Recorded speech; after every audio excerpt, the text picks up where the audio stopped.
Welcome back to the Seven Figure Flipping Podcast. I have the honor of having one of our awesome members, Peter, here today with me.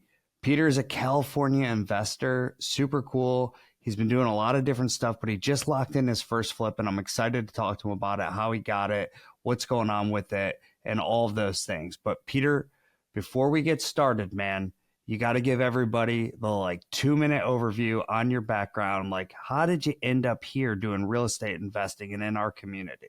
2 minutes. All right. Well, my path has been pretty crazy, and it started with multifamily is my first love, I guess. That's what really got me into real estate. I bought my first fourplex, and after leaving that fourplex, I found out exactly what you needed to do to buy more units and to get more units. And I went down this path of learning how to syndicate, learning how to buy these bigger buildings. And what I didn't expect was all this personal growth and development that came from that. And so I was really just on a searching for my path. I knew I was building my vision. I was building my 5-year, my 10-year, my 2-year, where I wanted to go. And the dominoes fell where they may. I linked up with another one of the members here in the community, and at a different mastermind. I had always overlooked single family flipping. It wasn't something, it was on my radar, but it was never something I was interested in because I wanted to just do bigger things. And so just literally overnight, I was just dumbstruck with, I learned of all the other opportunities that came with flipping that was holding me back, namely the relationships and the money. And so flipping was just a way for me to get to my vision. So my vision has not changed, but my path to get there has changed quite a bit as I've searched and found out. So found the group, joined the group, and I got my first deal, I think within 3 weeks of joining. Again, I had already done a lot of the legwork and known a lot of the things, but it was just little things and talking with a few of the members that really opened my mind up to allow me to get that first deal pretty quickly. Yeah, I would tell people hey, I'm thinking about going from I'm thinking about doing real estate, joining a community to getting a deal in 3 weeks is not typical. Peter did a lot of work educating himself on real estate and doing a whole bunch of other things to get to that point. He just needed a few tweaks. What's really cool, Peter, maybe a lot of people don't know this, I actually also kind of veered into the multifamily space early on too, and saw a different pathway to my vision that might be a better route for me as well, which led me to add the active component of flipping and wholesaling is to get more capital and move a little faster. And multifamily's slow, man. It's really slow. So I also remember at Flip Hacking Live, the money conversation. Talk to me about the money conversation you had with Bill, and what paradigm shifts did you have? What mindset shifts did you have in that conversation? So I don't want to say, I'm not going to label it as a mindset shift. I'm going to label it as a trust shift, because in my path and trying to find my path, I spent close to $100,000 on different mentorships, different trainings over the course of about a year and a half, 2 years. And wow, after a couple cycles of, it just became very apparent that I knew my, the areas that I needed to grow in, and I didn't need to spend any more money to learn anymore. I knew what I wanted to do. I knew where I was falling short. And I told myself, hey, no more masterminds, no more mentorships. I just need to work on myself, work on my business, and get to where I want to be, right? And so when another member when I was talking with another member in person at a different mastermind, and she shared with me this group, later on she texted me a podcast that you did with Sarah. And because, Sarah's up in Fresno, my target market's a little bit further down south in Central California in Bakersfield. Love Sarah. And Sarah's great. And I listened to her podcast and I said, man, if she can have that success in California, then I can too. right? So I started listening to more of the podcast, and that's when I found out that Flip Hacking Live was coming up, and it was only like what, $97 plus another, or it was a couple $100, right? And I was like, Steal. oh, that's a no-brainer. Yeah, it Like was a steal. I'll just pop in and learn. But what I didn't expect was that it fell on the same weekend that I was going to be on a trip and I couldn't attend the recording. So I'm like, okay, no problem. I'll just buy the recordings. So that first introductory day with Bill was like pretty much the only day that I could attend. And then I attended like the last couple hours on the last day. And that single conversation with Bill, when I said, yeah, well, I can't get over the fact that no one's going to want to give me money. And Bill's like, they're not giving you the money, and walked me through this whole different paradigm shift where I was like, oh, this guy knows his stuff, right? Like he can really help me. And between the podcast recordings of what Sarah had done in California, like that was another member, and the other member that helped me share the podcast and share the group with me in the first place. On the last day, I was driving back from my vacation. I was driving back to San Diego. Actually, I was driving down to Los Angeles to catch the newborn baby of one of my contractors, one of his family, my contractor's family. His baby came a few days early. He texted me, said, dude, the baby's on the way. I said, I'm coming, right? I'll be there in like 6 hours. And I was listening to the few last hours of Flip Hacking Live. And you know that sixth sense, right? Because I've been not burned before, but I've spent a lot of money on masterminds where I've gotten zero value. And I've spent a good amount of money on masterminds where I've gotten a ton of value. And between all of the vision work and the pathways and everything that I've talked about before, it was like a no-brainer. I said, this is the path that I need to go to get to my vision, and these people can help me do it. And yeah, I told myself I was never going to join another mastermind, but all of these things clicked within the space of like 30 minutes. I think I had a couple questions that I got answered on a private call that we did. It was a no-brainer.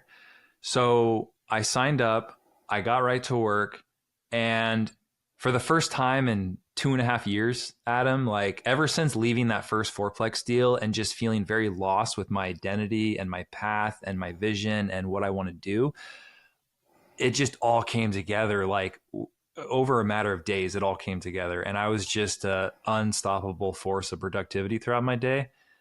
And I've just been ripping ever since. So I'm just, I'm stoked to finally, again, it took 2.5 years. Like this wasn't I joined the group. And, if you join the group and you know nothing about money, about deals, about real estate, it's not going to take, it'll take you a little bit longer, but I already had my footwork and I already had,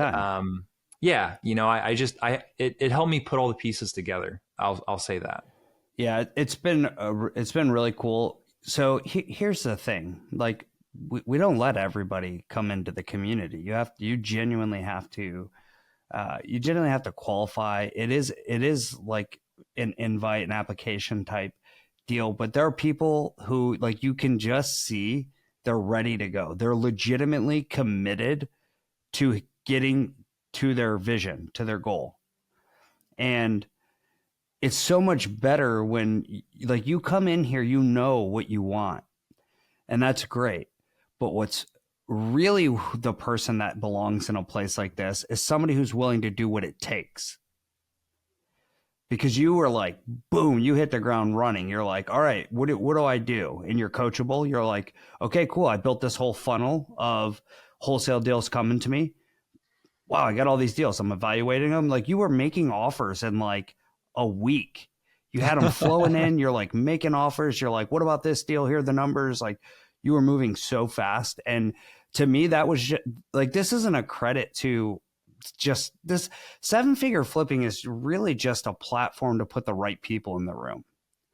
It's like to get the doers, the go-getters, the go-givers, the people who would pick up the phone and talk to you at any time.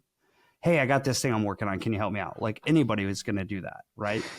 And it's all about being committed to doing what it takes to get a lot of people say they want a result. Very few are actually willing to do what it takes to get the result. But you were, and to me, that was like no brainer. Yeah. Literal no. You came up in a conversation I was having with somebody last night. They're like, "Oh yeah, Peter, he's good to go. That guy will not lose." Like literally, somebody said that to me. I'm not kidding. On a call last night, and I was like, "Oh yeah, Peter is like he's going. He is on the path." It's so cool to see that. And I just remember that conversation with you and Bill, and you were talking about raising capital, which was obviously like something you'd been thinking about for a long time, especially because you were trying to do the multifamily thing for a while. Obviously that's still a path for you, but you were like, I feel like I'm hitting roadblocks. Like there was some self-doubt, some limiting beliefs. Like, why would people invest money with me? Why would they give their money to me was a word you used. I Yeah. remember it very distinctly. And everybody was like, what word is he using? They're like, give. Like, no, they're not giving money to you, Peter. This isn't a charity. They're investing in you because they believe in you. People Yeah. don't invest in deals, they invest in people who they know, like, and trust. And people who have a track record of doing what they say they're going to do, people who have a track record of success. It doesn't have to be in real estate.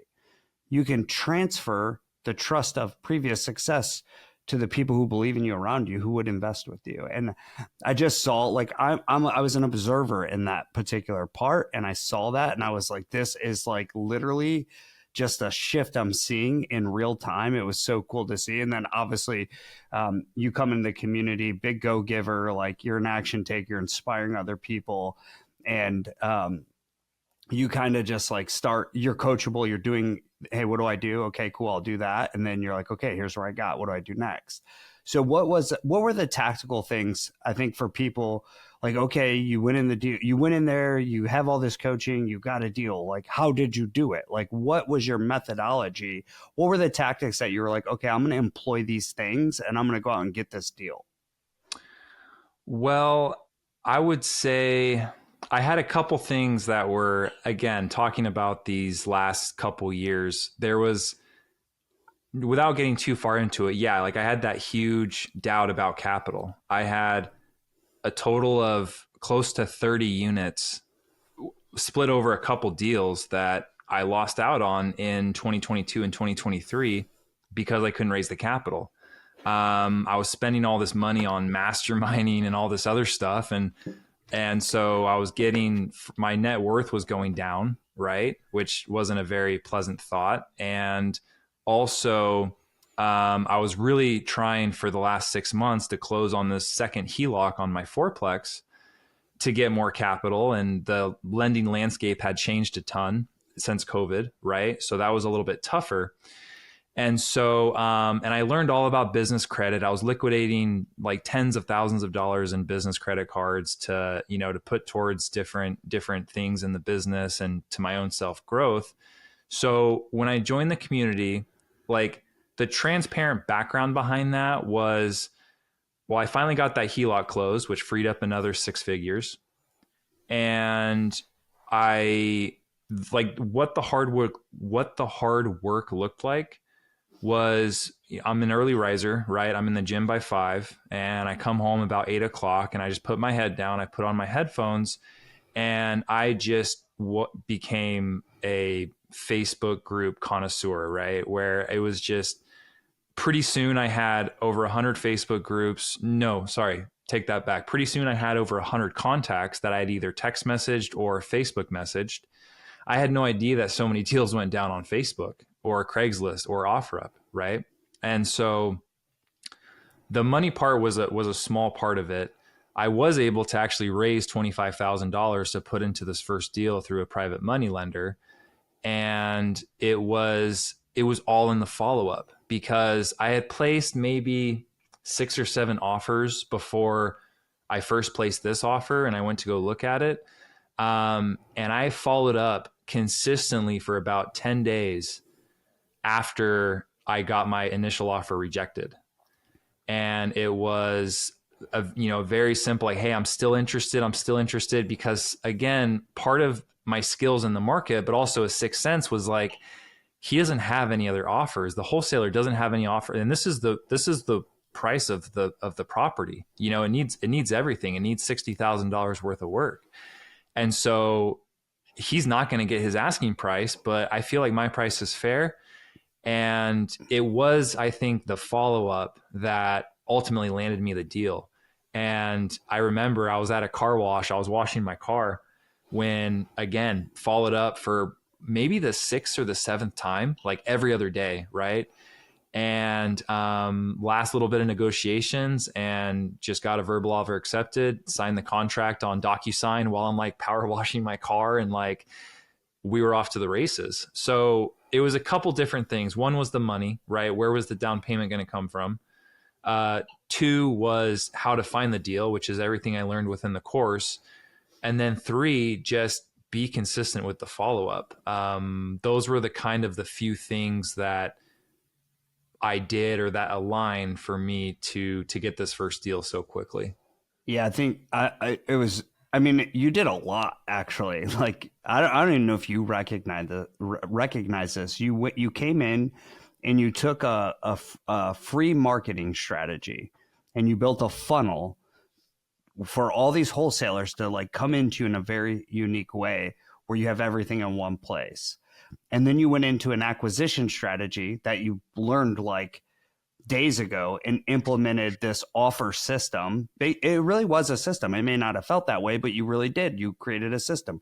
And then you took a few things that are really tribal knowledge, like that I learned in this community, and we packaged it so that people could do it as a repeatable process. And it's just a few tweaks. It's nothing sexy. It's just, okay, here's a specific way to make the offer and specific language to use so that you're collaborative. Okay, once you do that, are you willing to just continue the conversation with that person in an open and honest way to be helpful to them to make money and for you to potentially make money? You're like, okay, I get it. And then you do that and you're like, okay, the key is to follow up and recognize that not all these deals close and maybe I can be an option and maybe they can renegotiate. And then eventually after, 6, 7, 8 offers, this guy, you're like, yes, I can see it. This guy needs me. I'm going to continue to reach out to him. And then eventually he's like, yeah, I'm ready to go at your price. You're right. It is fair. It does need that much work. Let's sign the contract and get this thing closed. So you got that deal closed. And it was just, I'm always watching what people are doing, who's taking action, like who's implementing this stuff, how they're doing. So it was really cool. And like during this whole time, like I can remember, cause I'm like, you're posting in the group going, hey, this guy's telling me this. What do you guys think? And I'm like, yes, dude, keep following up with that guy. This guy's on the hook. This is awesome. And then obviously there was some underwriting stuff in there about, hey, what kind of margins do we want to get? Is this risk worthy and all that stuff? So that was just really cool. It moved so fast. It was so fast. I was like, oh my gosh, he's already got this thing. So kudos to you. Kudos to you for that. Did you do, were there any coaches? Did you get on with any coaches at all? Yeah, I think right when I joined the group, that was like the first 10 minutes I scheduled a couple coaching calls. And because again, I knew my doubts to an extent. I knew my limitations, right? And I basically just wanted somebody to not call me stupid for doing what I was doing. I was like, hey, just validate what I'm doing. And just, if it's stupid, call me stupid. But if not, just give me the okay so I can go and close this deal, right? And because my vision is multifamily and the making money and flipping houses is like the third reason, like the third in place of what I'm doing. The first reason is relationships. Right. The second reason is skill, because I need the relationships and I need the skill to flip the multifamily. Yeah, cool. If I make a buck, great. Right. I mean, that'll help, but I'm not doing it to make money. I'm doing it to find the people to help me flip a 20 unit. Because that was a little bit of the backstory is I'm tracking this 20 unit that I'm trying to get. And if I got it today, I wouldn't have the people I needed to flip that thing over in 18 months. Right. But in doing these flips and in building the relationships, because the time is the only thing that you can't shortcut. Right. So building those relationships, it was a win-win. So, so I scheduled a couple coaching calls and took the advice of the group, like, speak to everybody, like talk, because you vibe with certain people. And throughout my entire life of having coaches, sure, I knew that. And so I clicked with one of the coaches, Tyler, and just with his mindset, his demeanor, like what he's doing, how the things that are important to him, and he's helped me out a lot. And Steve and Casey, those are two other I coaches love where Steve and Casey. yeah, Yeah. like they came through in that 11th hour where let's see, I can't quite remember. It was something to do with the PSA, or not the PSA, the assignment contract, where it wasn't, I didn't think it was laid out correctly, which it wasn't. And I kind of set out an SOS to the group, and Steve, Steve said like, yeah, let's set up a call for tomorrow morning, because this was late at night. It was probably, I think it was probably close to midnight Steve's time, now that I think about it, because he's on the East Coast, right? Yeah. He's East Coast. Yeah. Yeah. So, I'm out here in California. So I literally remember this is that I woke up the next day, and you know how, at least for me, like I sleep with my phone, and I involuntarily sometimes will, if I don't have an alarm, I'll reach for my phone and just check to see what time it is, because then I know where I'm at in my morning of how quick or how not quick I need to get out of bed. So I involuntarily reach for my phone. I'm half asleep, and I just look at it, and I have, like, on the iOS, you have the voice transcribed voicemails.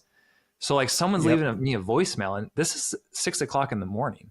So I'm like, who's calling me at 6 o'clock in the morning, right? So I'm looking at the voicemail, and it's something about a Zoom call, and I was like, man, did I miss a Zoom call? I quickly checked my calendar.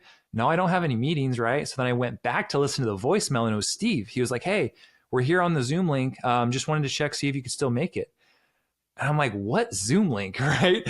So I called him back. He's like, yeah, the flight crew set us up for a Zoom call so we can go over your deal. And I was like, give me 30 seconds. And so split out of bed, half asleep, and he was able to walk me through a couple things that I was unsure of. And it wasn't nothing bad, but it was just how the wholesaler had set up the contract and the Yeah. verbiage and everything, where Yeah. I think if the wholesaler was dishonest, I could have potentially lost my EMD without even getting the deal.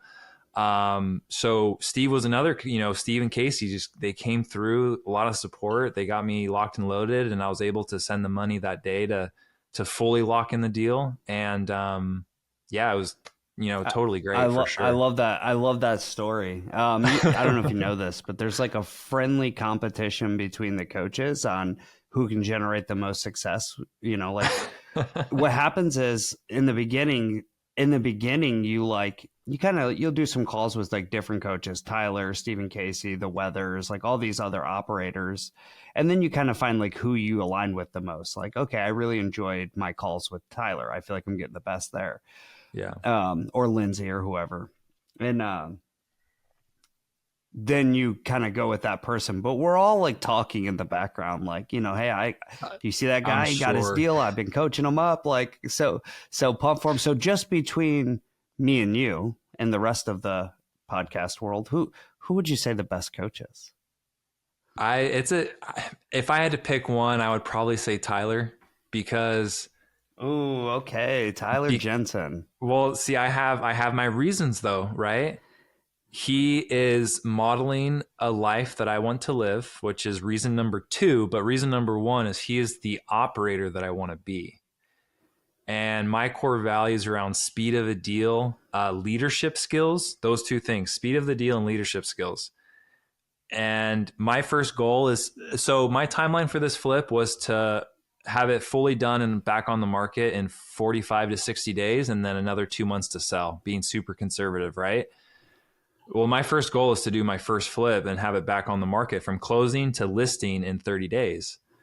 And then after that, I want it to be in 7 days, and Tyler's a phenomenon at a 7-day flip. And so I really kind of draw to that. And I mean, I didn't even never heard of what do they call it? A NAT chart. I have never even heard of that, but a phenomenal Gantt chart. Thank you. A Gantt chart. Yeah. Phenomenal tool to really just, I love spreadsheets. I love operating. I'm an operator. And so I would say, Steve and Casey are a very close second for like the that almost, dare I say it, but that grandparent advice, like that warm, like, hey, it'll be okay, sure, son. Yeah, just they give you the pick me up They give you the pick me up, the encouragement. They're Yeah. easy to talk to. I listen. I kid you not. And when I came into Runway the first year, that was who I was like routinely getting coached by. Ah, Um, they were the ones that I typically would lean on in there. But no, it's super cool, man. Yeah, Tyler is above reproach in how he does business, and he's obviously a great operator in a lot of ways. So no, that I think that's phenomenal, and congratulations to you on getting that flip. Where is that flip at right now? How are you doing in terms of progress on that? demo is done. Roof replacement's been scheduled. AC replacement's been scheduled. Windows have been ordered. In my market, windows take the longest time, so those are always like first to get ordered and get going. And waiting on, well, not really waiting on anything. Took out a wall. Well, not a whole wall, but we're taking down, make a little pass through, open up the kitchen a little bit. So all of the demos done. We're in the very beginning stages of putting everything back together.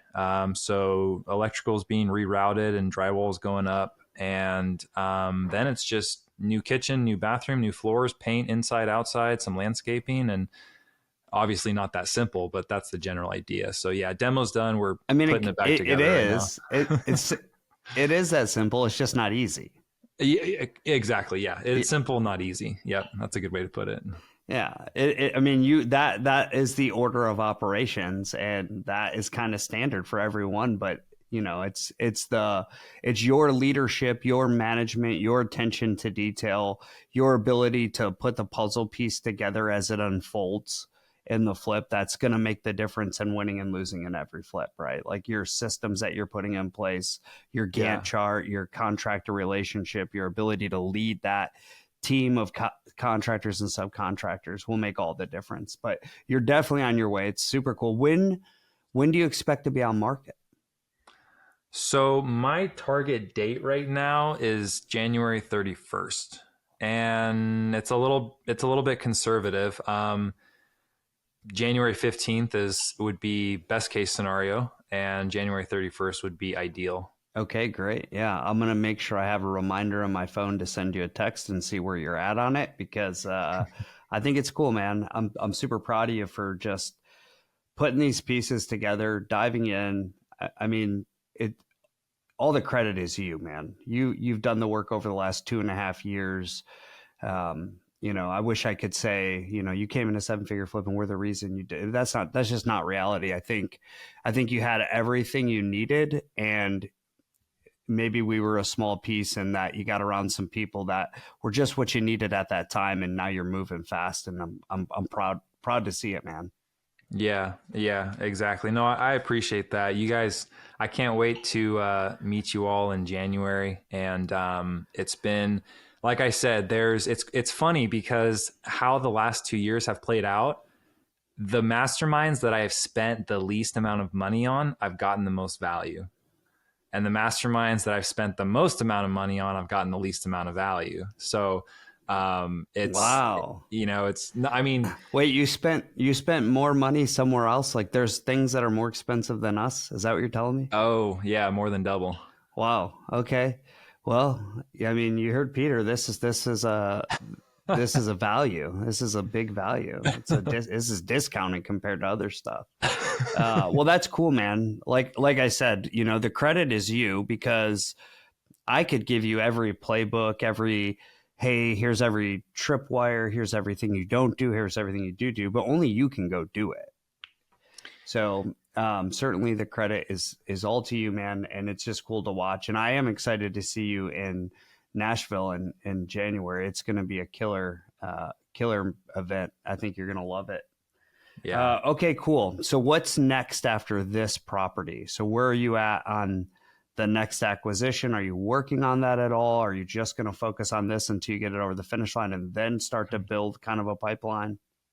So I actually got another verbal offer accepted this morning, and I actually don't, I immediately called, another, so one of the valuable things I found out, excuse me.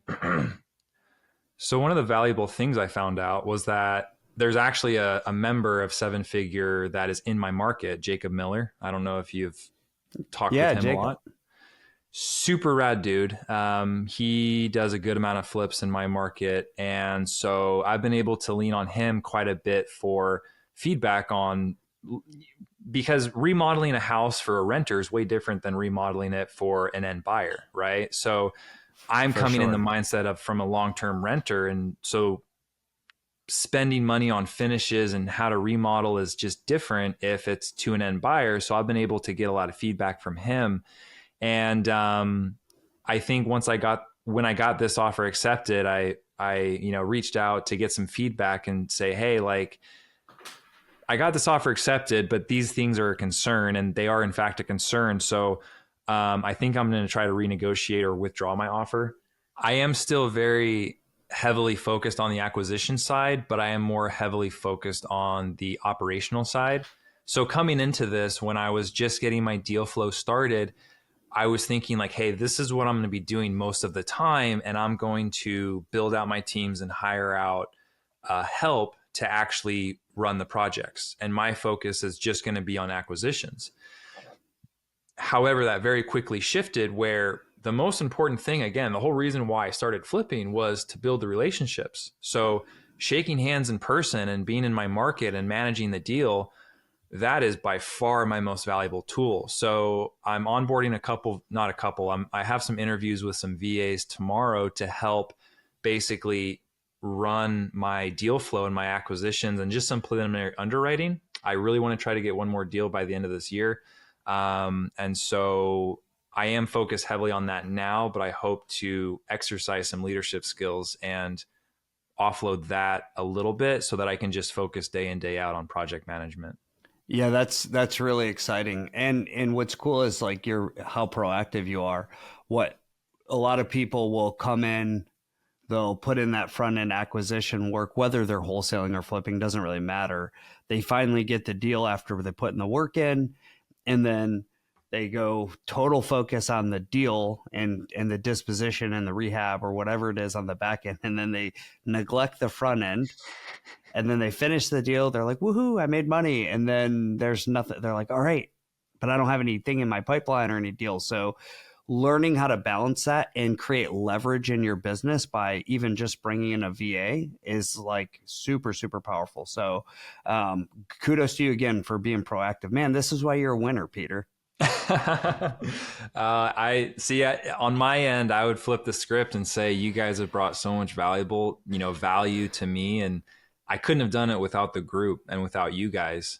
I mean, maybe I take that back. No, I definitely could have. It probably would have taken me 6 times as long because I was entertaining the idea of flipping. Like, I think I had actually looked at a couple deals. Like, I was like, okay, yeah, I'm going to flip a couple houses. And it was like on, the front of my mind, but nowhere near the speed that I could have done it within the group. And so, and also I've been a part of this high performance coaching program for like the last 18 months. And again, working on your vision and your, like, how you want to live your life, like live a life of intention and what you need to do that, has really helped me to overcome all of my, all of the reactions that I have to certain things, not live in reactionary mode and, live proactively is something that's been huge for me as well. So joining the group, having outgoing cash flow, which, to a lot of new people, it's hard to look past that when you're first starting out. It's hard to look past, okay, I need to spend all this money to maybe make money. But we all know that real estate can be a sure thing, and we can control 95% of the deal. And the 5% that we can't control, we can really hedge that. We can really hedge that risk to where, okay, what's the worst that can happen? Well, I'll tell you right now, Adam, the worst that can happen is I just give all my assets back to the bank and I go back driving Uber, and, like, I'll be good. Right. Yeah. So really putting things into perspective like that, Wait, I think were you really an help. Uber? Were you an Uber driver? Yeah. For 6 years. No kidding. Yeah. That's what got me that's what bought me my first condo when I was 20. And I bought my first fourplex when I was 25 all from Uber money. Not all from Uber money, but a good chunk of it. Yeah.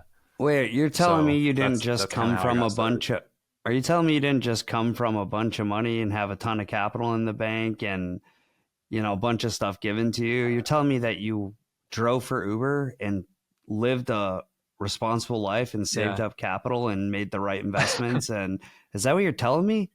I mean, in the short of it, yeah. The 30-second backstory for me is I grew up racing my bike in Northern California, and I really wanted to pursue that dream. So I moved myself down to San Diego when I was 18 to train at the Olympic Training Center and take advantage of the year-round training weather here. And well, I wanted to race my bike more and not work, so I just lived off of credit cards. And I think when I decided to buy my first condo so that I could race more, I was about 20 grand in credit card debt. So I picked up Uber, drove my butt off, went from like 20 grand in debt to 20 grand in savings, 25 grand in savings, I think, to buy my first condo. Um, and then raced a bunch, got back into debt, right?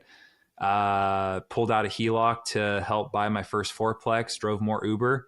I actually also got ran over by a car, which that insurance money helped me buy new windows for my fourplex and helped me like remodel those units. And so I did all those remodels over the course of 8 months and got more in debt with all these masterminds and stuff. And so now I'm here. So just by the skin of my teeth, I think I make a lot of things happen. Incredible. Yeah. What you're smart enough to recognize that.